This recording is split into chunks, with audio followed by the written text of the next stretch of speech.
అయితే 'కోన వెంకట' గారి జర్నీ గూడా చాలా హ్మ్. Inspirational journey sir.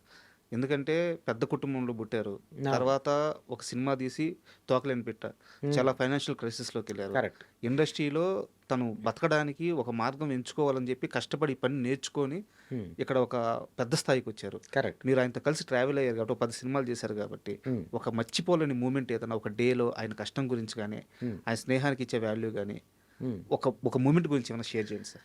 ఆయన అంటే నైట్ ఏంటంటే ఆయన చాలా ఫ్రీగా వదులుతారు. అంటే మనుషుల్ని చాలా ఫ్రెండ్లీగా, హ్మ్. సరదాగా ఇప్పుడు నేను ఒక 5 సినిమాలు చేశాక మన 'హరీష్ శంకర్' వచ్చాడు. హ్మ్.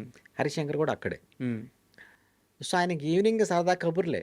అంటే హ్యాపీ మూడ్. అంటే ఇన్సిడెంట్స్ ఏమి లేవు గానీ, సరదాగా ఉండేది. చాలా ఫాస్ట్. అంటే హ్మ్. నెలకి 2 సినిమాలు, 3 సినిమాలు రాసేసేవాళ్ళం. హ్మ్. మొత్తం ఇండస్ట్రీలో అందరు డైరెక్టర్లు వచ్చేవాళ్ళు ఆయన దగ్గరికి. టకటక ఇంక రాయడమే పగలు రాత్రి రాయడమే పని. హ్మ్. నేను అదే ఒక 5, 6 సినిమాలు రాసా. 'హరీష్' 2, 3 వీడే, 'వెంకీ' అని 2 సినిమా వీడేకొచ్చాడు. వీడే అని అందరివాడుకి తనొచ్చాడు. హ్మ్. తర్వాత వెళ్ళిపోయాడు. మళ్ళీ అందరివాడు నెక్స్ట్ 'వెంకీ' ఇవన్నీ కూడా మళ్ళీ నేను కంటిన్యూ అయ్యాం. హ్మ్.